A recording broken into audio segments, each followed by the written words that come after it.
It's October with foggy morning dew clinging to woven webs, trees releasing leaves as they prepare for the winter's rest, and ancestors stirring our bones in remembrance. October, October, we love you the best.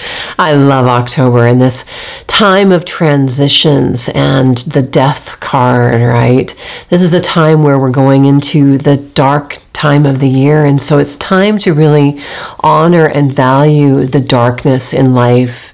So much of our culture really puts an emphasis on enlightenment and the power of the light, where really the dark is where growth happens. It's where we gestate our ideas and bring them to fruition in the spring, right? And so this is a time of year where I love to think about the ancestors and death and transition and, mushrooms and mycelium and all things being connected, and how very much like the tarot death card, transitions are not something to fear. They are something to embrace. And this time of year really brings that, I think, to the forefront. And so there are many tarot and oracle decks that I particularly love for this time of year, and I want to share them with you. So I want to kick it off with this deck right here. This is a brand new deck called the Jackolantern Tarot. And the Jackolantern Tarot just came out in October of 2021. It is a mass-produced deck from Lo Scarabeo. Comes in a little tuck box. The cardstock isn't fantastic, but I tell you what, these cards are fantastic. And so I just want to share with you the sumptuous saturated color of these cards. These cards very much remind me of, there was a painter who had a lot of prints made, I think in the 1920s, 1930s, thereabouts, named Maxfield Parrish. And Maxfield Parrish had a particular blue, Maxfield Parrish blue, that all of his artwork had. It was just a sumptuous blue. And that's really what the blue in these cards remind me of. They have this blue, this beautiful, deep, saturated Maxfield Parrish blue that goes throughout the entire deck. And it is an absolutely lovely deck. Perfect for this time of year. I'm loving working with this deck. Even though I just received it, it's already one of my favorite decks for this time of year. So I highly recommend checking this one out. The next one I want to share with you is an independent deck called Trick or Tarot by Duck Soup Productions. And this deck of cards is so fabulous. Look at the inside of this box. Isn't that marvelous? And if you're like me, I love the old Halloween postcards. So I love how this deck takes the old antique postcards from like the 1940s, 1950s, and collages them into this really wonderful, wonderful, fun Halloween deck. Perfect for Halloween, Samhain, October, this time of year. This one is the large size. There are two sizes. So this is the large size. You can kind of see on my hands how big they are. They're quite large cards. I'm not going to do a regular riffle shuffle with these cards because they're just too large. But, of course, the imagery really stands out on the large cards. It's a really beautiful deck.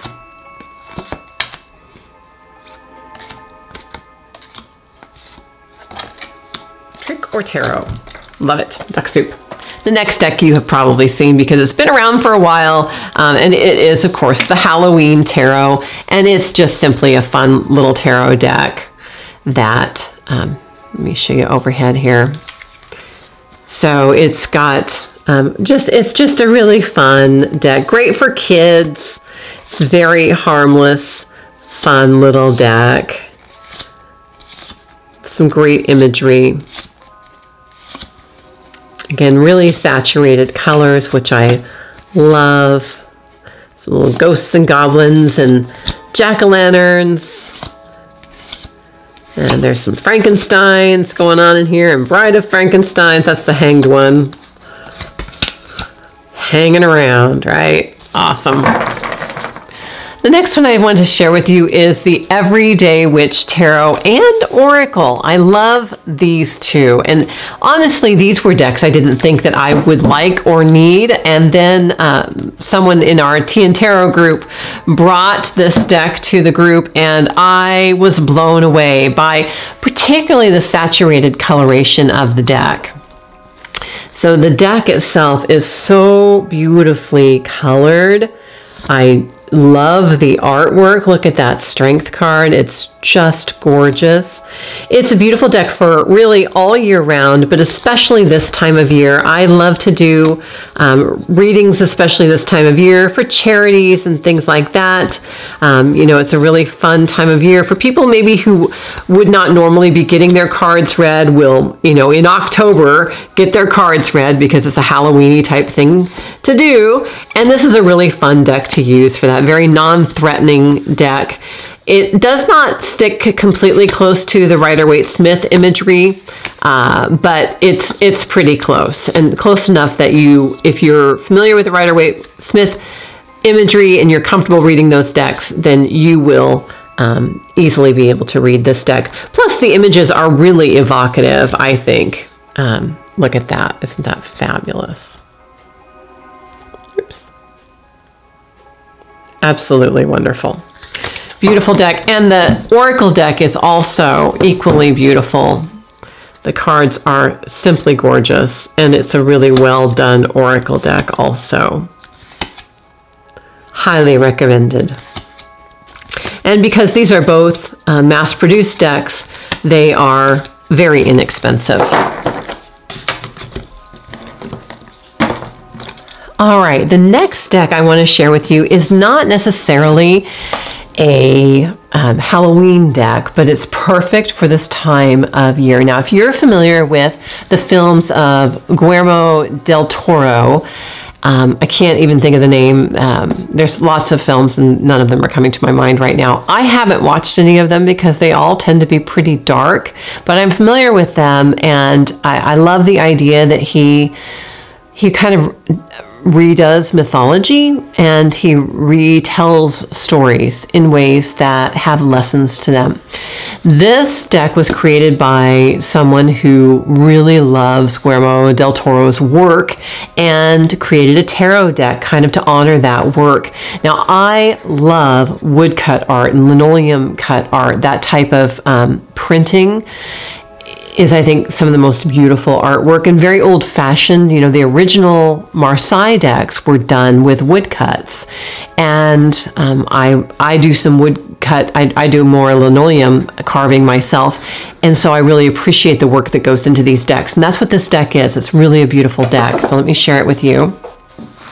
So even though this deck is a mass-produced deck, it's not by one of the big companies. I think it's called Insight Editions is the publisher on this. It's the Tarot del Toro. Look at these cards, are just beautiful. Here's the back. And, you know, Guillermo del Toro's films are quite dark, and that really comes through in these cards, as you can see. These cards do not feel like a mass-produced deck. This feels like an amazingly well-done independent deck. Very well done. As you can tell, this is a pip deck, and so you'll need to be comfortable reading with pip decks in order to read with this deck. But if you know basic tarot numerology, you can check out one of my videos on tarot numerology where I'll show you just very quickly what the numbers mean, and then you can intersect that with the suit or the element in there. You can have some ideas of what that card might mean. Absolutely gorgeous, gorgeous, gorgeous deck. I love this deck. It's just beautiful. So I'm just going to quickly go through some of the cards.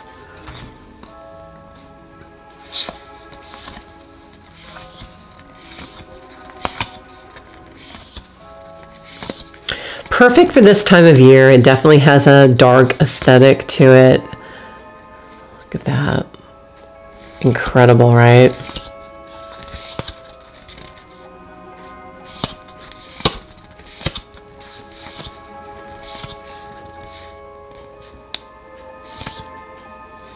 Look at the colors.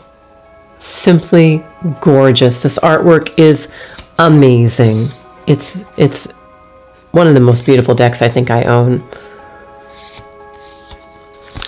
Beautiful deck, well done, in a gorgeous box with a really nice guidebook. This guidebook is got full color pictures and some really wonderful information in it also.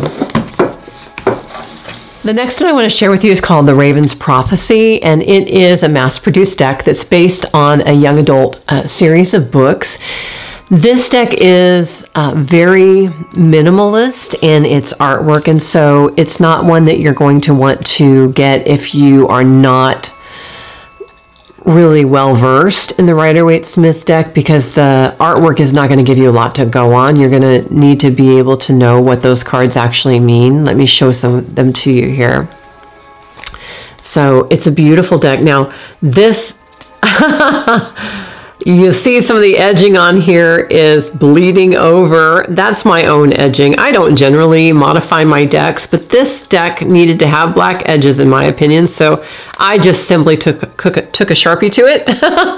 And I actually like how it bleeds over into these other cards. I think it's really gives it a kind of a grunge look, and I think it goes right along with the aesthetic of this deck. It's a really lovely deck, but as I said, very minimalistic artwork. And just to let you know, it originally had white edges, so, and it didn't have this black around the sides here. That black was from me using a Sharpie on it, which I think it turned out nicely. I like the grunge on this particular deck. Interesting deck.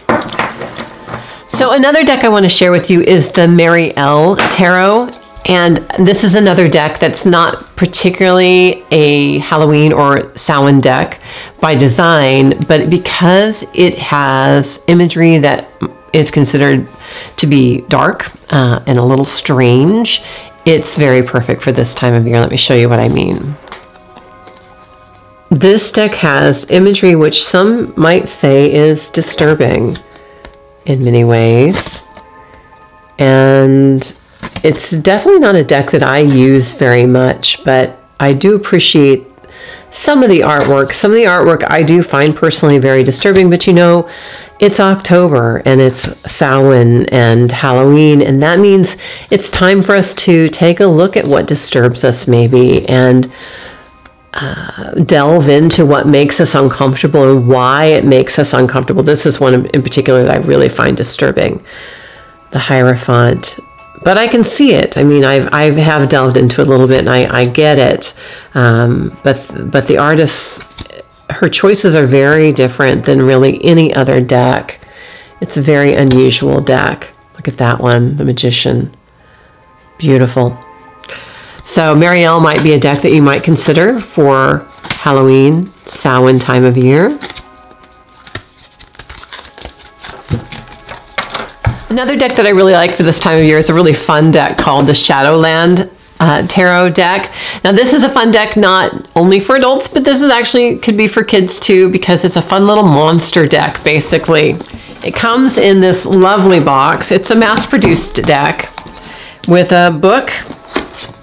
Nice book.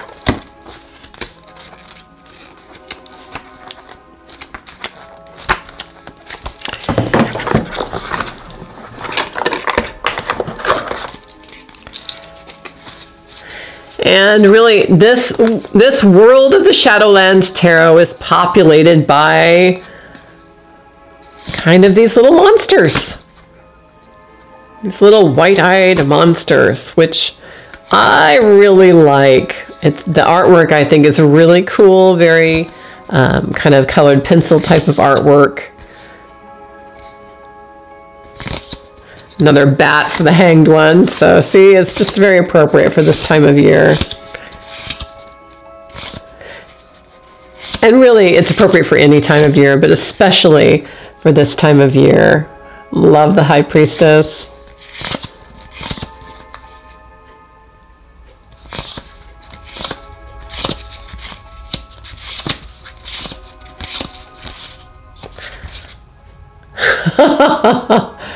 Yikes! King of Pentacles.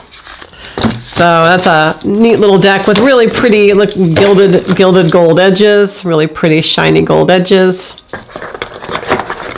So another deck I just recently got because I decided that I love Lisa Hunt's artwork so much that I wanted to make sure that I have every deck that's still in publication of hers in my collection because I love her artwork so much. And her decks that are out of print have just skyrocketed in value, as many of them do. That's why I always tell people with your tarot decks, you know, don't hesitate to purchase a tarot deck that you feel called to, because even if you decide you don't want it later on down the road, it's an investment. Once that deck goes out of print, it will skyrocket in value. Lisa Hunt's other decks, you know, the minute they went out of print, they're going for $200 and $300, and that's pretty common for a lot of tarot decks that are really beautiful, especially or unusual, or ones that are highly sought after, basically, because it all comes down to you know, what's available and how much people can charge for it, right? So I want to show you this. This is her Ghost and Spirits Tarot. And her artwork is absolutely marvelous. And of course, being Ghosts and Spirits Tarot, it is really appropriate for this time of year because it's all about those ancestral energies, those who have passed on, the dearly departed, basically. And this time of year is when we start to think about that. At least I do, and it's part of this time of year, really across cultures. And the Mexicans have the Day of the Dead, but you know, the Celtics had Samhain. Across cultures, this time of year is when people begin to do ceremonies of remembrance and honoring the dead and the ancestors. And I think it's a very important practice. It's one that we have been missing in our culture. I think that it has caused a lot of issues in our culture. The fact that we don't have very effective or meaningful rituals for grieving. We don't really accept, you know, that people really never get over losses. We have this whole idea in our culture of you should just get over it, but that's just not how it works. And that's not how it's supposed to work.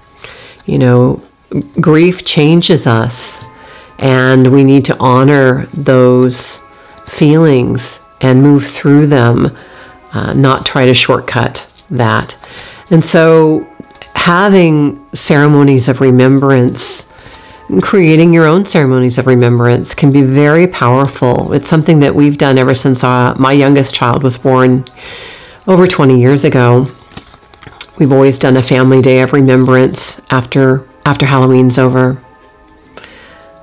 Something to think about.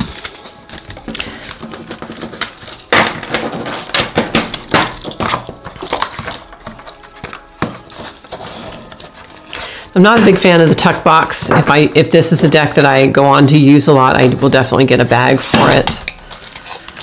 Tuck boxes just don't last very well, very long, so I'll share that with you. Just as I'm a big fan of Lisa Hunt's artwork, I'm also a very big fan of Ellen Lorenzi prints, and she has some decks that I absolutely love. This is the Dark Goddess Tarot, and of course, being the Dark Goddess Tarot, it's perfect for this time of year. And then I have her Crone Tarot, which I love even more because it's Crone, and this is the Crone time of year, right? So let me show you the backs of the Crone Tarot. So beautiful with the spider webs. And this deck it definitely has some darkness to it. I love the artwork. I love how powerful this deck is. It's really wonderful any time of year, but especially in this dark transition time of the year.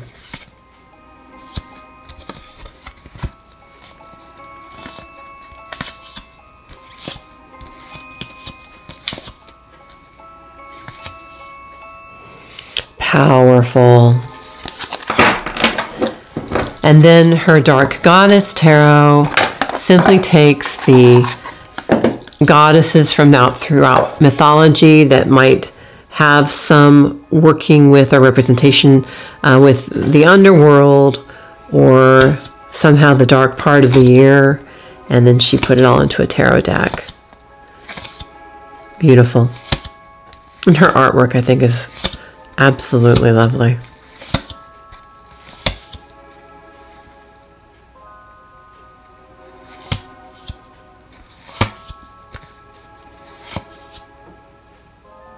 Perfect for this time of year.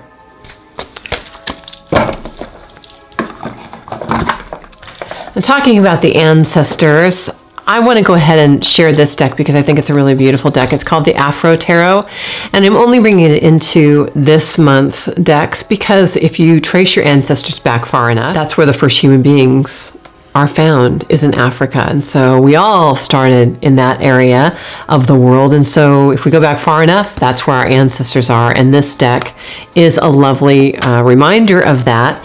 It's a great Rider-Waite-Smith substitute deck also, because it is based on the Rider-Waite-Smith imagery.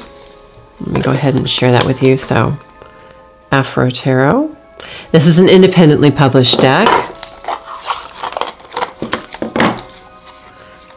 Beautiful gilded edges.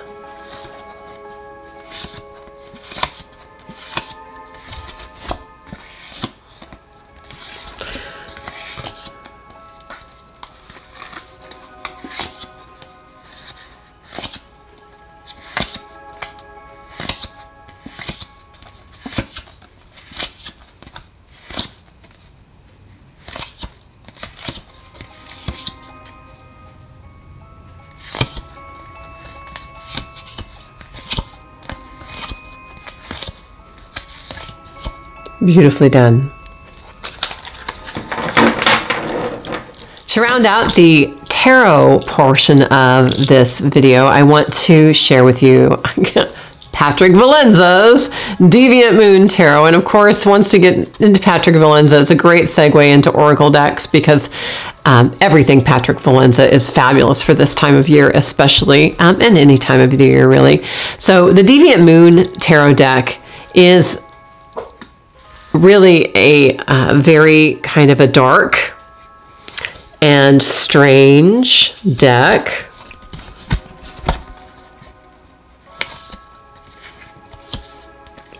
Perfect for this time of year. Very strange imagery. Some might even say disturbing imagery.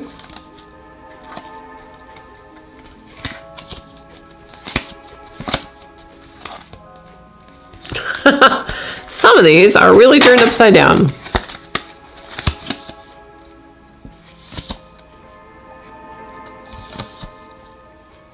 This is not a deck for beginners. This is a deck that you're going to need to know a little bit about the Rider-Waite-Smith, I think, to read it very well. But it's a really cool deck. And then, you know, speaking of Patrick Valenza, I love his oracles. And so this is one called the Oracle of Black Enchantment. And the artwork on these is very much like the old woodcuts, very much like the art from the 14, 15, and 1600s, where, you know, they like the witch trials and such, that type of artwork, which I really love. And this deck is a very rich deck. There's a lot of rich imagery in here, and you might look at it and just say, you know, oh, it's very surface deck. But Patrick has a PDF booklet that goes along with this deck, and I was absolutely floored by the depth that Patrick was able to pull out of these cards. And so this card, this deck actually can give you some really deep insights. It's a really marvelous, marvelous deck. Now, if you're like me, I had this version, and then he came out with this version, which is the Oracle of Black Enchantment Samhain edition, and of course, who could resist, right? So it's the exact same artwork, only with the orange background, and oh my goodness, isn't it fabulous? So this is really the main Oracle deck that I use, especially this time of year. Love it, love it, love it so, so much. It's just amazing. Highly recommended. And if you want something a little extra, Patrick Valenza, there are these wonderful disturbing cabinet cards, Patrick calls them, and they are so fun. I was so delighted I purchased these because they really are fun. So the backs of these have like little handwritten things. Love it, right? And then the fronts are creepy.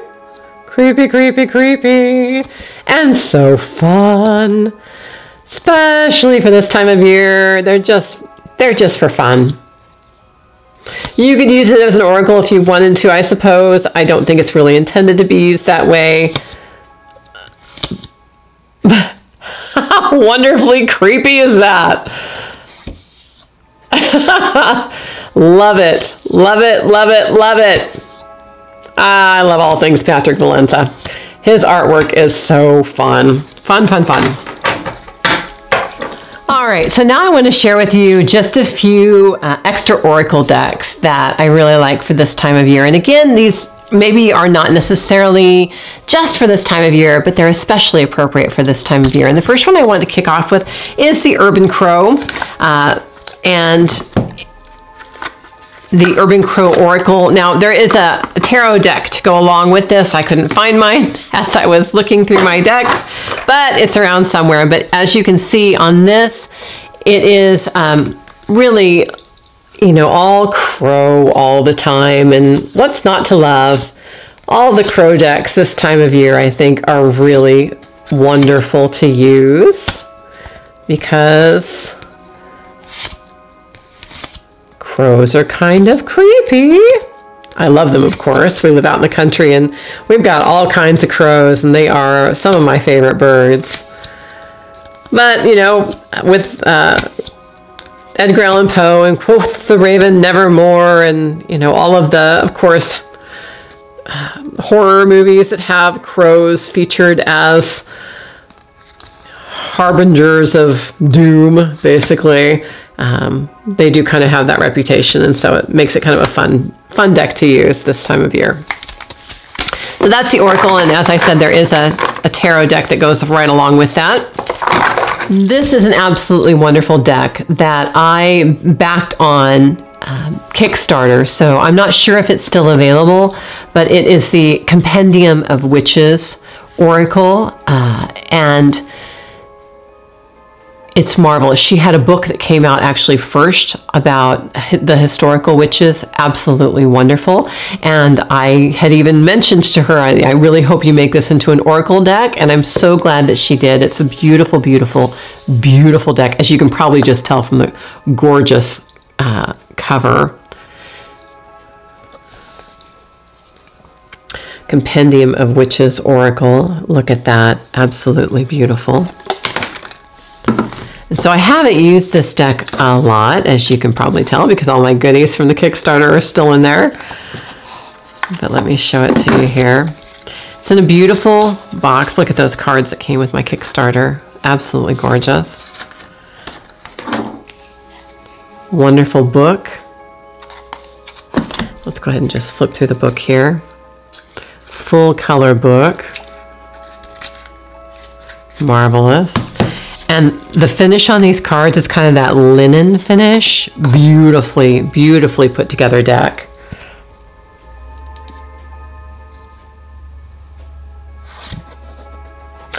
And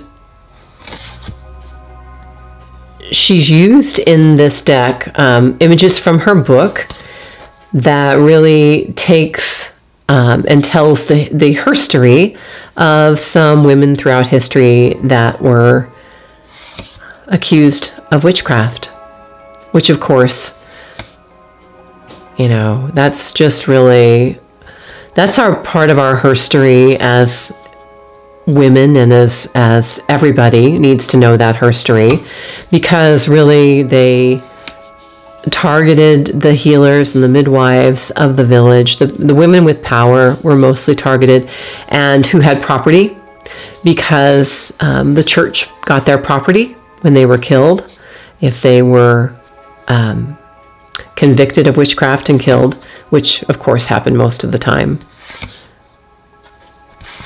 Beautiful, beautiful, beautiful, beautiful deck.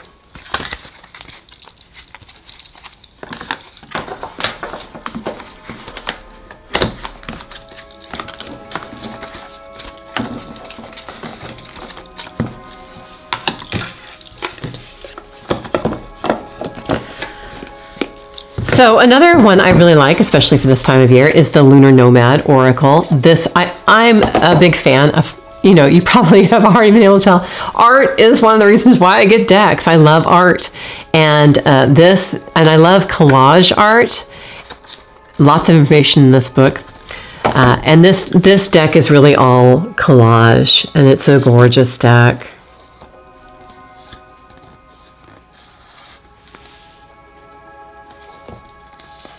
So you can imagine that if you pulled the Tower card in a reading and then you pulled the Tower card in your Oracle, how those might reinforce one another. It's a really beautiful deck.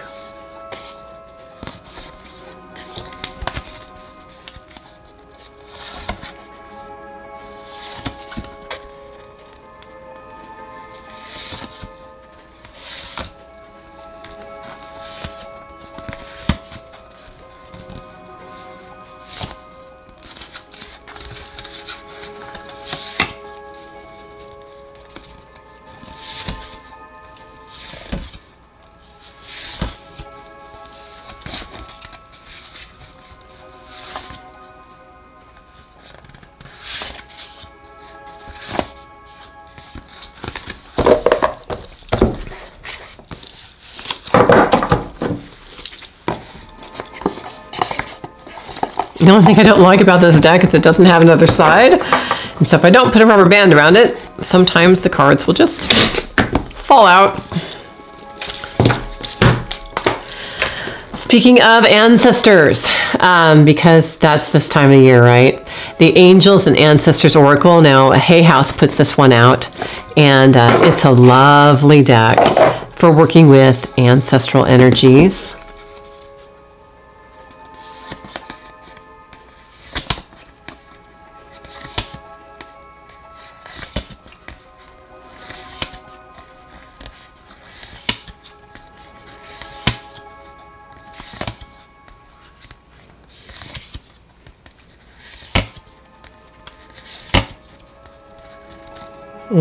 Love her so much.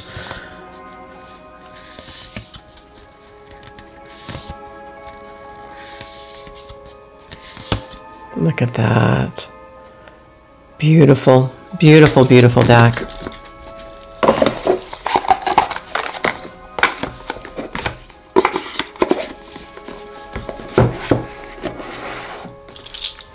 And I think the last couple I want to share with you, this is Madame Endora's fortune cards, simply because they are so fun. And this is really the only time of year where I really kind of, you know, do the whole dressing up thing for being a tarot reader and such, because generally my idea is that I want to keep tarot, demystify tarot and keep it very accessible. And once you start getting into the whole, you know, ooh, the, you know, turban and the, you know, the crystal ball and all that. Nothing wrong with turban, nothing wrong with crystal ball, but I like to appear just as myself and demystify tarot for most of all. But this deck is really, it's just a fun deck. It's for fortune telling, and so that's one of the reasons why I like it for this time of year. It's just a fun little deck. There's nothing really particularly, I don't think, special about it, but it's a nice little deck for fortune telling to use along with tarot. Ooh, nice spider.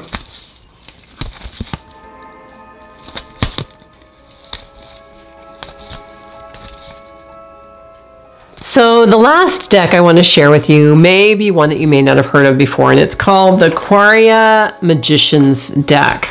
And this is the book that comes with it. And Aquaria is a magical system that is free. I haven't done a lot of delving into it, but I am fascinated by it. I tend to think that magical systems overcomplicate magic and the magical world. My idea of magic is that it doesn't need to be complicated. You know, to me, it's really all about the magic that's inherent in all of us and in the natural world, and that underlies and underpins absolutely everything. And I think that, you know, systems that require study for magic, they can be very valid. This one in particular, I think looks fascinating to me. And I don't like the idea of overcomplicating it, because I think, you know, our ancestors, particularly our female ancestors, you know, most of them were not able to read. And their magic was not done from the head. It was done from the heart and the gut, right? That's really where our the receptive energy, you know, the head is all about the yang, the prescriptive, right? The making things happen. And magic is about making things happen. That's true. But there's kind of two parts to that, I think. I think doing it from the feminine receptive part is more about inviting things to happen and creating the space for things to happen. And there's a different way of looking at things. But at any rate, this deck is really an unusual deck. And I want to read to you a little bit about what it says here in the book. So let me just read, first of all, to you about what it says here. It says it's a unique magical tool for 20th century magicians. It has 81 cards, a mystical number that relates to completion. Of course, 8 + 1 = 9. And it says that it's not based on any tarot system, but rather it draws on the mythic, mystical, and magical powers that underpin magical systems from which tarot eventually developed. It's based on real inner realms, real inner contacts, and beings and forces that the serious practitioner of magic is very likely to involve themselves with. And so I think I find this deck to be really very evocative. And the beings that are represented just give me chills, as they may you also. And of course, the book has information about each of these in it. It's really a unique deck, and I might just do a walkthrough of it for you in a different video. Look at that. Weaver of Creation. Isn't that marvelous?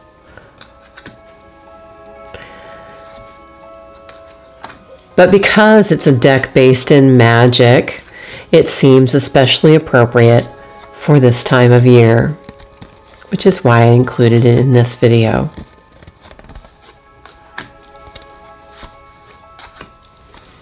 There's some of the green ones here.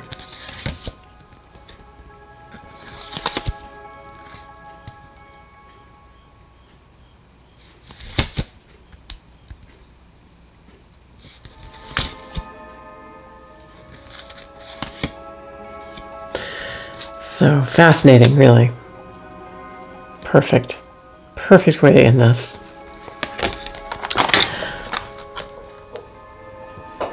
So as I'm sure you already know, this is not by any means an exhaustive listing of tarot decks for this time of year and oracle decks for this time of year, but these are some that I have in my collection that I particularly like for this time of year, and I wanted to share them with you. I hope that you enjoyed this. Please click subscribe and click the bell so you get notified when new videos come out. And I've got lots of wonderful tarot lessons here on the channel, and I'm looking to be doing some more actual reading and deck sharing also as well. So enjoy. Have a great Halloween Samhain season.